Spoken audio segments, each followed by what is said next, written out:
entre les coraux. Et petit huilateye. Comme à l'accoutumée. Nana yao. Somos de nouveau de sortir. Taratu arur arhei. L'oreille est hardie. Restez hardi, moussaillon, moussaillon, moussaillon. Patrice et Lydie Kozak.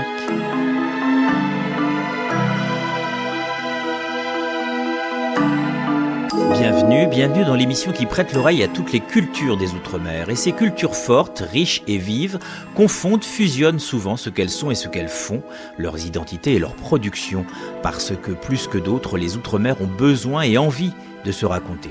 Et ce n'est pas notre invitée du jour qui me démentira, elle qui explique beaucoup ce qu'elle fait par ce qu'elle est. Danseuse, chorégraphe, chef de troupe, elle a aussi initié, voilà quelques années, un festival foisonnant d'actions culturelles, une frénésie qui se comprend mieux grâce à son parcours atypique qu'elle raconte dans un livre, une biographie intitulée « Danse avec la DAS » à travers les mots choisis de son auteur, Dominique Roederer. Elle nous parlera dans cette oreille hardie de tout ce qu'elle propose de voir à Paris, dans tout l'Hexagone et dans les Outre-mer entre ce mois d'octobre et janvier prochain. Mais elle nous parlera aussi de sa vie, semée dès sa naissance d'embûches, dont elle a su brillamment se relever. Au creux de notre oreille cette semaine, Chantal Loyal.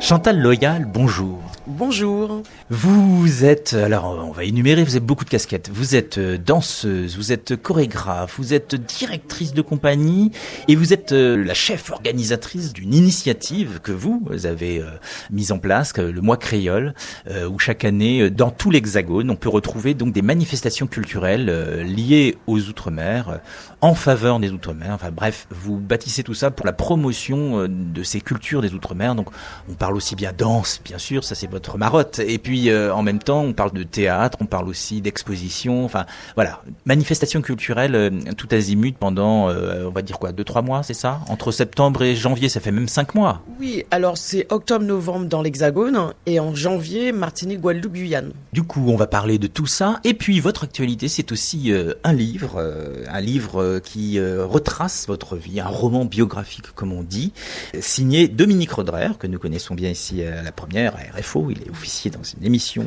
l'excellente émission Paris-sur-Mer, et nous l'entendrons au cours aussi de ce podcast pour savoir comment il a saisi les éléments de votre vie pour en faire effectivement un récit, un roman, un véritable roman, parce que votre vie est un roman. Je vais vous laisser la parole. Je voudrais que vous sacrifiez à la tradition de l'oreille hardie en dressant votre autoportrait en quelques mots. Qu'est-ce que vous sortiriez pour que instantanément on ait une image, une photographie de qui est Chantal Loyal? Oh, je vous vois lever les sourcils.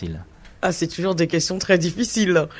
Écoutez, Chantal Loyal, c'est une femme de 56 ans, petite en Guadeloupe, aimant la danse très tôt, détestant l'école pour des raisons de difficulté, mais surtout de sévérité des instituts, et qui grandit avec ça et qui va devenir une interprète pour plein de chorégraphes, et qui va aussi devenir une chorégraphe pour sa propre compagnie, à sa propre initiative, avec une amie qui s'appelle Nathalie Joko, et qui va adorer ce triangulaire qui est notre créolité, c'est-à-dire l'Europe, l'Afrique, et donc qui va essayer de fédérer un nombre de personnes autour d'elle pour donner vie à un projet culturel, artistique, qui est singulier et pluriel. Donc c'est une femme avec un tempérament, on va dire, sensible, qui peut verser des larmes très facilement, mais qui à la fois est généreuse et a du mal à accepter la douleur des gens, et qui en tout cas a envie de se mettre à disposition, et peut-être trop parfois, des personnes. Voilà, c'est un peu ça, ce portrait-là. Et puis une femme après, physiquement, fessue, ronde, souriante. Voilà ce que je peux dire. Oh, c'était déjà un portrait extrêmement riche. Du coup, je ne sais plus s'il faut parler de votre mois MOI créole en premier, ou parler de ce mois MOIS créole, c'est-à-dire celui qui propose toutes ces manifestations culturelles. On va commencer par quand même ce que vous proposez au public depuis quelques années maintenant. Et puis ce que je n'ai pas dit non plus, c'est que c'est aussi une année importante pour vous. C'est les 30 ans de votre compagnie d'Ifekako. On va aussi souffler 2-3 bougies dans ce podcast autour de cet événement. Le mois créole, vous l'avez mis en place. Est-ce que c'est pour rattraper un petit peu tout le temps perdu, tous les liens perdus avec votre Guadeloupe? C'est une manière de remettre tout ça en avant en proposant toutes ces manifestations culturelles, Chantal Loyal? Ah oui, ça c'est sur votre question, elle est très intéressante. C'est vraiment pour rattraper. Je ne suis pas la seule, et je le dis toujours, qui a tenté de faire ça. Luc Saint-Éloi, Greg Germain, nombreux sont des personnes qui ont tenté de mettre l'outre-mer en avant. Donc moi je fais ma part à un moment, je ne sais pas combien de temps ça va durer, et j'espère que d'autres prendront la relève. Mais oui, effectivement, ça a été tout ce longtemps où nous sommes à la marge, et je dirais encore à la marge, même si avec le festival Moi Créole, on commence à nous ouvrir un peu les portes, mais ça reste encore à défendre. Ça reste encore à défendre. Donc c'est ce temps perdu effectivement, et j'essaye de le rattraper un peu, en tout cas de faire un bout de chemin, et en espérant que d'autres viendront faire la suite. On va comprendre de quoi on parle. Qu'est-ce que vous proposez au regard, aux oreilles du public ? D'abord, c'est destiné à tout le monde, ou en particulier au public métropolitain, pour qu'il découvre un peu mieux cette part qui, jusqu'à preuve du contraire, est une part de la France. Alors c'est pour tous les publics. Je ne souhaite pas qu'on fasse communautaire, mais plutôt communauté. Et donc, c'est-à-dire que tous les publics sont amenés à venir voir cette proposition des Outre-mer, et encore plus les personnes originaires d'Outre-mer. Parce que c'est souvent eux qui ne se sentent pas le droit de venir dans les théâtres et dans les lieux. Et ce que tente le festival, c'est de faire venir les gens dans les lieux et pas dans la MJC du coin. Même si, la MJC du coin, on y va. On va dans la médiathèque, on va dans la cantine, on va dans la librairie. On va dans tout type de lieu. Donc l'idée, c'est déjà de ne pas être élitiste en termes de lieux, ne pas être élitiste en termes de propositions artistiques, mais plutôt d'ouvrir au plus grand nombre et de faire cohabiter les pratiques détenteurs du patrimoine immatériel, qui seraient pas des professionnels, mais par contre qui sont des amateurs très poussés, et qui n'ont pas fait le choix finalement d'être professionnels, mais qui détiennent le patrimoine, et ceux qui ont fait le choix d'être professionnels, donc d'être artistes intermittents du spectacle. C'est comment nous pouvons cohabiter tous ensemble pendant ce festival, pendant ces 2 mois de festival en octobre-novembre, dans l'Hexagone. Donc c'est d'y mettre aussi les associations des Outre-mer qui sont là, mais aussi des personnes qui ne sont pas forcément originaires des Outre-mer, mais qui ont une affinité avec l'Outre-mer, avec l'afrodescendance. Et quand je parle de l'Outre-mer, c'est dans un grand O, c'est l'Outre-mer dans sa créolité, dans sa forme triangulaire, l'Afrique, la Caraïbe, l'Europe, et c'est comment faire cohabiter toutes ces différentes esthétiques et ces différentes propositions. Alors justement, les propositions, quelles sont-elles ? Au moment où on enregistre, vous ouvrez sur 2 théâtres dans Paris, le Théâtre 13 et le Théâtre du Noir. Que vont proposer ces 2 théâtres-là ? Et puis ensuite, sur le mois de novembre, qu'est-ce que l'on pourra voir, entendre, ressentir ? Alors pour moi, il est très important parce qu'il n'est pas évident de convaincre des lieux, des théâtres, d'accueillir nos artistes. Et cette année, dans le cadre des 30 ans de la compagnie d'Ifekako, et depuis quelques années, le fait de défendre auprès de ces théâtres l'idée de nous recevoir, nous allons avoir 6 projets avec cette proposition artistique. Donc la compagnie d'Ifekako, les 30 ans, du coup nous avons un spectacle qui s'appelle Autour du carnaval, Moon Bacchanal, et nous aurons aussi une 2e pièce autour de Joséphine Debé, puisque nous sommes dans les 50 ans de sa mort. De la mort de Joséphine Baker d'abord pour commencer. Bien sûr, oui, et de la mort de Joséphine Baker. Donc on aura 3 propositions. Les Pleureuses, une compagnie qui s'appelle Les Pleureuses, où ce sont des femmes afrodescendantes, mais plutôt du côté de l'Afrique. On aura Maroussia Pourpoint, qui est de la Martinique, suisse et martiniquaise. Et on aura la compagnie d'Ifekako autour de ce projet au Théâtre du Noir. Nous aurons aussi au Théâtre du Noir pour la compagnie d'Ifekako Moon Bacchanal, et aussi au Théâtre 13 Moon Bacchanal dans le cadre de nos 30 ans. Et ensuite nous avons 2 Moon, qui est Sergio Grondin, qui est un artiste de La Réunion, avec lequel je travaille depuis plusieurs années. Il devait déjà venir sur d'autres spectacles, mais il n'a pas pu se rendre en France, et cette fois-ci il est accueilli aussi au Théâtre du Noir. Et nous avons également Lima Evité, qui est de la Parabolers, qui est aussi de La Réunion, qui est une jeune, par contre, du coup, une jeune émergente dans la musique avec un très beau texte. Elle est super. Quand on l'écoute parler, on a vraiment envie de venir voir son projet. Et nous avons Fred Bandongué, qui est un artiste métis camerounais, qui lui vient nous parler du hip-hop par une conférence dansée. Donc voilà un peu tous les projets que vous aurez à voir au Théâtre du Noir, au Théâtre 13 et surtout au Théâtre du Noir, parce que c'est eux qui reçoivent les 7 projets. Et on vous attend nombreux surtout, et que le public se déplace et vienne défendre, parce que sinon on va nous enlever ces lieux, parce que les lieux se disent « Ah mais ils sont là, ils veulent défendre l'Outre-mer, mais il n'y a pas des gens des Outre-mer qui viennent voir les spectacles. Donc il faut vraiment que les gens comprennent qu'il faut se déplacer, qu'il faut soutenir. Sinon ces théâtres vont nous fermer les portes. Alors voilà pour le mois créole. On va parler des 30 ans de Diffé-Caco. Voilà, 30 ans c'est quoi? C'est l'âge de la maturité, Chantal Loyal, pour une compagnie de danse. Comment se porte-t-elle à 30 ans? Écoutez, oui, c'est l'âge de la maturité. C'est une compagnie, je le redis tout le temps, parce que les gens ont l'impression que 30 ans, comme on communique beaucoup, qu'on est conventionné. Nous sommes toujours pas une compagnie de danse conventionnée, malheureusement. Beaucoup de choses se posent la question pourquoi nous sommes à la marge. Alors, expliquez-nous ce que ça veut dire conventionné, du coup. Conventionné, c'est avoir de vrais moyens, je dirais, par le ministère de la Culture et le ministère de l'Outre-mer, pour notre travail, pour accompagner des artistes, et surtout avoir une production qu'on puisse s'asseoir de manière pérenne. Et ça, c'est toujours pas le cas. Alors, est-ce qu'on va le devenir ou pas? J'en sais rien, mais c'est encore très fastidieux. Et puis bon, j'ai déjà 56 ans, donc je ne sais pas si quelqu'un arrivera à prendre la relève et qu'on arrivera finalement à atteindre ce conventionnement. Il y a de la fierté quand même à arriver à 30 ans pour une compagnie de danse qu'on a fondée. Beaucoup de fierté, parce que c'est pas simple. Et malgré, je vous dis, toutes ces difficultés de non-conventionnement, de de non reconnaissance en soi, parce que le conventionnement c'est quand même une vraie reconnaissance, je me dis que j'ai quand même bien tenu et que j'ai accompagné énormément de personnes, que ce soit la musique ou la danse, et que j'ai quand même bâti avec toute une équipe un vrai projet. Et je remercie cette équipe et toutes ces personnes qui ont été à mes côtés. Et surtout ce podcast que je fais avec vous, il est vraiment dédié à Rudy Mango, qui est un de nos musiciens que nous avons perdu la semaine dernière, et qui a été à mes côtés, qui a fait partie des fondateurs, avec Cyril Daumont, avec Nathalie Jocot et bien d'autres personnes. Et voilà, et là j'ai envie de vraiment lui dédier ça à lui, parce qu'il est parti trop jeune, et on a été très très très tristes avec les musiciens, Jacques Delamarre, toute cette équipe où nous étions au départ. Et donc on va fêter les 30 ans le 1er novembre avec Kanda Bongoman, qu'on va inviter, qui a été l'un de mes maîtres, puisque j'ai fait le tour du monde avec lui, avec la world music zaïroise. Et donc toute cette équipe va venir me rejoindre le 1er novembre pour fêter Diffé-Caco et l'Afrique. Parce que nous avions en mars fait Diffé-Caco dans sa globalité et avec les Antilles. Et là, le 1er novembre, ce sera Diffé-Caco et son histoire avec l'Afrique. Chantal Loyal, nous allons faire une première pause musicale dans cette oreille hardie qui vous est consacrée. Pour ce premier choix, vous avez voulu, on va rester autour de Diffé-Caco. Il y avait un CD avec les musiques employées dans vos différents spectacles, et vous avez voulu rendre hommage à l'un de ces musiciens qui a œuvré pour votre compagnie. Oui, effectivement, je vous disais, nous avons perdu beaucoup de personnes très proches dans notre milieu l'année dernière, dont Olivier Le Tur.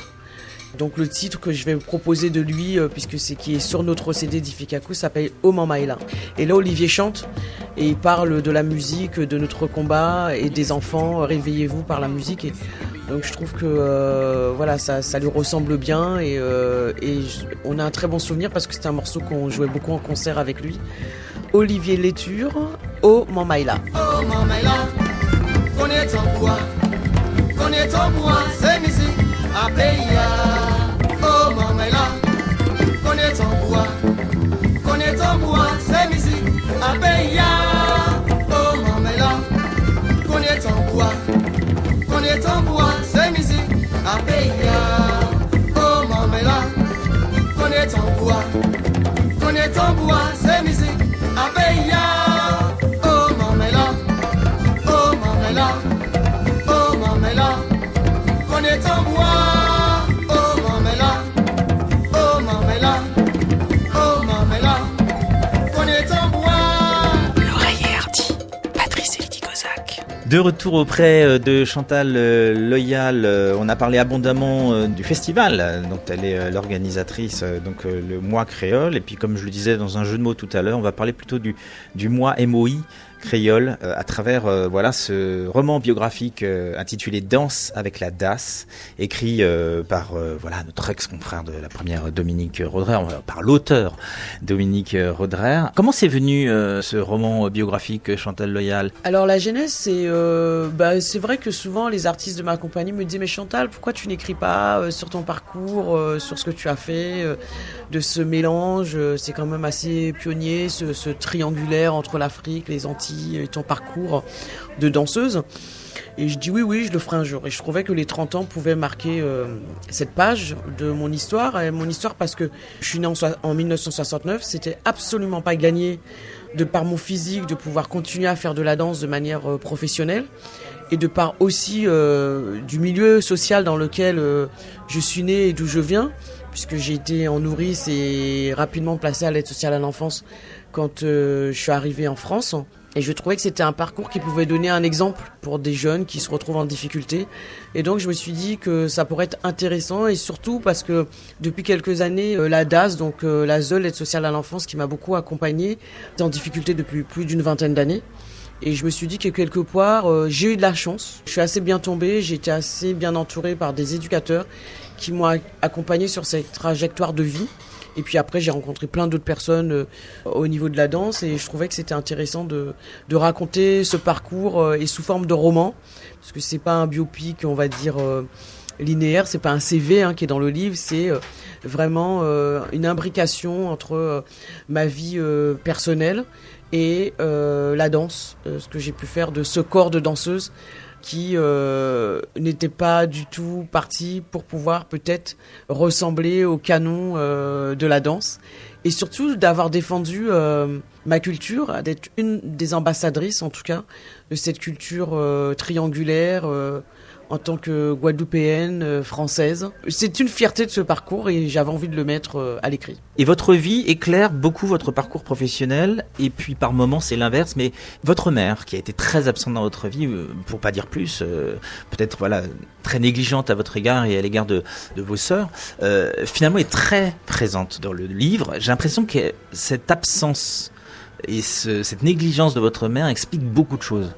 Alors, c'est surtout que elle est présente parce que je pense que elle aussi, elle a pas eu une belle vie en fait. Je pense que elle aussi, elle a souffert, et on n'a jamais vraiment su de quelle manière elle a souffert, mais on sait qu'elle a souffert. Et c'est très présent parce que cette folie-là, quand on arrive jeune et qu'on voit sa mère qui est vraiment dans une folie et qui est internée à l'hôpital. Voilà, donc c'est difficile quoi. Quand vous êtes jeune, vous retrouvez un foyer et vous ne connaissez pas la France, vous retrouvez un foyer. Donc elle est présente pour ça, elle est présente peut-être aussi pour un hommage aussi à elle quelque part. Je pense qu'elle n'arrivait pas à se rendre compte de à quel point elle était malade, et que finalement il aurait mieux valu qu'elle envoie des sous aux gens pour nous élever et nous accompagner dans une famille sur place, plutôt qu'elle nous récupère. Et finalement, bon, aujourd'hui, moi, personnellement, je regrette pas, mais je me dis, j'ai eu une étoile. Qu'est-ce que toutes ces mésaventures, toute cette absence d'amour, notamment maternel et paternel aussi, qu'en avez-vous tiré pour devenir la femme que vous êtes, artiste que vous êtes?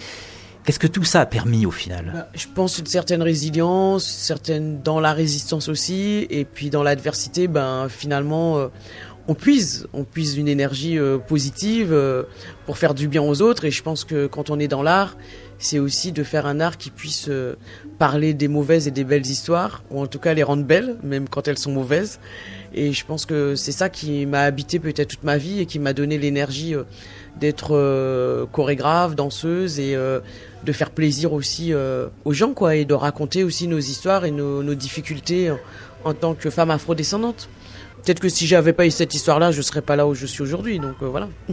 On va demander à Dominique Roederer, l'auteur donc de ce livre Danse avec la DAS, ce que lui a pensé de tout ce travail. Il faut mettre en mots tout ce que vous lui avez confié.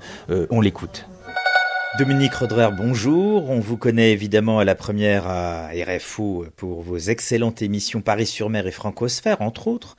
On vous retrouve là sur ce livre que vous avez écrit. Vous avez romancé la vie de Chantal Loyal. Elle vous a livré ses souvenirs, ses émotions.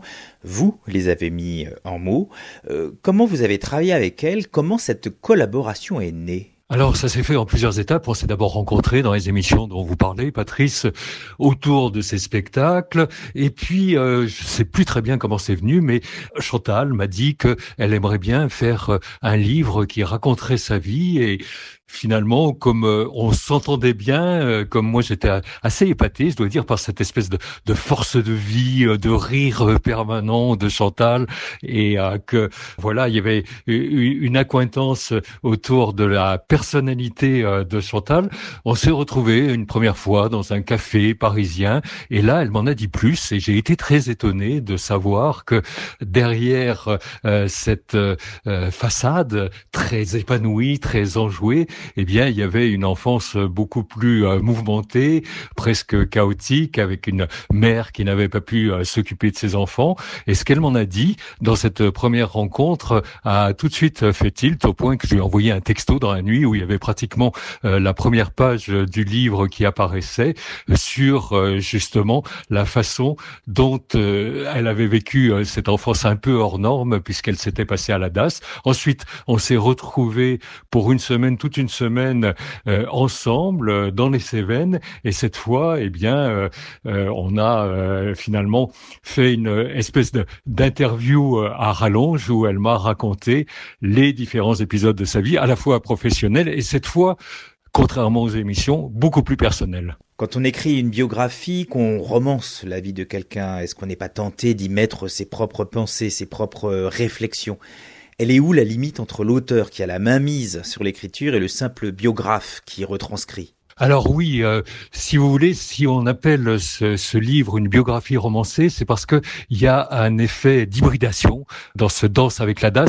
C'est presque une biographie rhizome, comme dirait Patrick Chamoiseau, c'est-à-dire que il y a une rencontre entre la vie de Chantal Loyal, et c'est sa vie, et puis ce qui dans sa vie m'intéresse particulièrement, et c'est vrai que moi, par exemple, je suis complètement incompétent pour parler de danse stricto sensu, hein. J'ai pas les codes, je sais pas comment il faut parler de ça, comment dire tout ce qui caractérise ces spectacles et je sais en tout cas que je les apprécie, ces spectacles, je les ai toujours beaucoup aimés, mais je suis pas expert. Tandis que parler de la vie de quelqu'un, et il y a de l'universalité dans toutes les vies, et évidemment dans celle de Chantal il y en a aussi, et puis ça peut résonner. Alors si vous voulez une anecdote personnelle, moi quand j'étais à l'école communale de mon village, il y avait parmi les élèves, c'était un milieu très rural, mais il y avait parmi les élèves des élèves qui venaient de ce qu'on appelait les foyers à l'époque. En gros l'équivalent de la DAS justement, ou de l'aide sociale à l'enfance, et il y avait donc des élèves qui venaient, à l'époque tout le monde portait des blouses et on avait nos vêtements sous nos blouses, sauf que parmi les élèves qui venaient des foyers, eh bien, il y en avait qui, sous leur blouse, avaient juste leurs sous-vêtements. Et donc, ça m'avait beaucoup frappé. Et du coup, cette image de la DAS s'était imprimée dans mon esprit. Et justement, ça n'est pas la DAS qu'a connue Chantal, dont elle dit par exemple qu'il y avait moyen d'être très à l'affût des nouvelles fringues, et elle a connu, elle le dit, une espèce de parenthèse enchantée de la DAS qui ne correspondait pas à la représentation qu'on pouvait s'en faire. Chantal Loyal nous a dit qu'elle souhaitait ce livre pour donner une sorte de modèle pour celles et ceux qui ont eu une enfance compliquée. De votre point de vue, celui de l'auteur, qui a été aussi journaliste, qu'y a-t-il de symbolique et d'exemplaire dans le parcours de Chantal Loyal en regard des Outre-mer ? Alors de profondément symbolique, de profondément exemplaire et de profondément ultramarin dans la vie de Chantal Loyal, il y a le rapport à l'identité, parce que on sait que évidemment ça traverse toutes les terres d'outre-mer, ce rapport à l'identité nationale, qui est une espèce de refabrication historique avec l'histoire qu'il y a eu entre la France et les différentes entités d'outre-mer, mais chez Chantal, ce rapport à l'identité se double évidemment d'un rapport non seulement à la terre, mais à la mer, et à la mer M-E accent grave R-E, puisque cette terre maternelle, tout ce qui relève du maternel, eh bien chez elle a été compliqué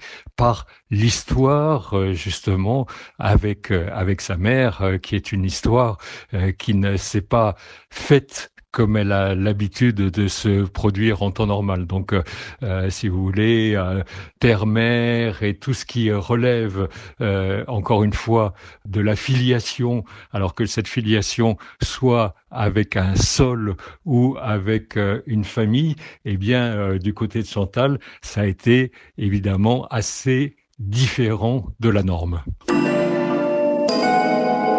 C'est l'heure de votre deuxième choix, Chantal Loyal. Ce titre, vraiment, non pas vous colle à la peau, mais vous êtes très très cher et vous allez donc nous rappeler le titre et puis l'interprète. Bilima, c'est une chanson du chanteur Kanda Bongoman avec qui j'ai fait le tour du monde, qui est originaire du Congo-Zaïre et que j'invite dans le cadre des 30 ans de la compagnie Difekako le 1er novembre à Paris, dans le 13e arrondissement, conservatoire du 13e. Et ça s'appelle Bilima. Et ce titre, lui, il a une coloration particulière pour vous ? Il a une coloration parce que ça me rappelle une période, ça me rappelle mes débuts de carrière et ça veut dire sirène. Donc la mer, ça a un rapport toujours avec la mer. Allez, on écoute Bilima par Kanda Bongoman et voilà, on replonge dans les souvenirs de Chantal Loyal en écoutant ce morceau.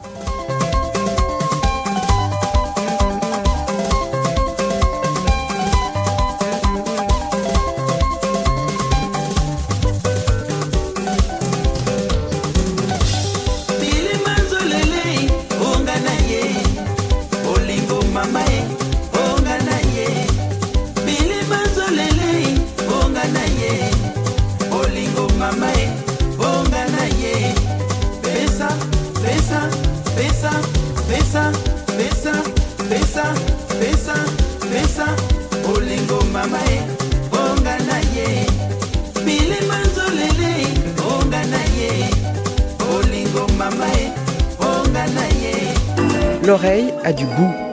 L'oreille a du goût, merci à Anne Bonneau, chasseuse de souvenirs d'enfance et de saveurs. Elle est allée cette fois à la rencontre du côté de la Réunion vers le chaudron de Céline pour recueillir des souvenirs liés à la radio, comme la bande-son des petits matins de l'enfance de Céline. Écoutez. La radio. L'écoute pas. Si tu commences à l'écouter, t'auras jamais fini. Tu te réveilles le matin de ma grand-mère où elle a déjà mis la radio. Les grands-mots, longtemps, c'était beaucoup la radio, plus que la télé, en fait. Ça, c'est souvenir longtemps, ça. C'est mis tout doucement, quoi. C'est pas la musique à fond. C'est un petit truc... Et le matin, tu te réveilles et tu sais déjà qu'il y a la petite radio, ou même quand il y a cyclone, là, et que tu te réveilles, que t'es enfant, tu te dis, il y a l'école, il n'y a pas d'école. Et tu sais que t'entends à côté ton papa ou ta maman en train d'écouter la radio pour savoir... Ça, c'est... Maintenant, c'est sur les téléphones, etc. T'as plus ce truc de... Tu sais, tu cherches l'onde, et tout. Faut mettre l'antenne et tout. Et oui, ça, ouais. Ou bien la météo, Gilles Mallet, ou radio guidage. Mais ça, c'est des trucs que quand j'entends, je dis, ah oui, t'entendais ça petit. Et en fait, ce qui est super, c'est que ça continue aujourd'hui. Donc, que des marmailles continuent à entendre ça. Moi, je trouve ça... C'est super beau, quoi. Notre imaginaire créole, quoi. Gilles Mallet, la météo, radio guidage, c'est Yves Gruyer, voilà. Ou Saoul et sous de moto. Non, mais ça, c'est génial, c'est génial. On continue à avoir le même imaginaire, tous les créoles. L'oreille est hardie. Patrice Lidicozac. Merci Chantal Loyal de vous être prêtée à cet exercice de l'oreille est hardie. On va rappeler les rendez-vous de façon plus succincte. Donc le mois créole là qui s'est engagé vraiment dans ce mois d'octobre et qui finira au mois de novembre. Il y a plein de rendez-vous à suivre. Vous allez nous donner peut-être un lieu virtuel où on peut retrouver toutes les dates et puis les lieux où on pourrait voir toutes les propositions que nous fait ce mois créole. Alors le site moicréole.fr, sinon difekako.fr, mais moicréole.fr avec un KREYOL, le moicréole.fr. Tous les renseignements sur Instagram de Difekako et du Mois Créole également, surtout du Mois Créole. Donc n'hésitez pas à nous soutenir et de partager au maximum et de venir remplir les théâtres et les lieux. Merci à vous. Et puis l'autre rendez-vous, c'est ce livre que je vous recommande chaudement si vous voulez en savoir beaucoup plus sur la vie, le parcours de Chantal Loyal, Danse avec la DAS, un roman biographique sur Chantal Loyal, et c'est signé Dominique Rodrer et c'est publié aux éditions Projectile. Merci encore Chantal Loyal d'avoir accepté notre invitation, d'avoir mis vos mots, vos pensées, vos rires, vos peines au creux de notre oreille cette semaine. Pour vous autres, de l'autre côté de l'enceinte, je vous remercie aussi pour votre écoute. N'hésitez pas, rendez-vous sur lapremière.fr pour la réécoute de ce podcast et rendez-vous aussi sur toutes les bonnes plateformes et sur YouTube. Vous pourrez également nous trouver et vous abonner. Les temps sont compliqués, un petit pas de danse, 2 petits pas de danse et puis beaucoup de culture des Outre-mer au cœur de votre existence, ça ne fera pas de mal. Souquet ferme, restez hardi, moussaillon, à la semaine prochaine. À l'écouter du bon musique en arrivant, salutations, bobine la relta, ya bonjour guitare, mochizo les tatouillas.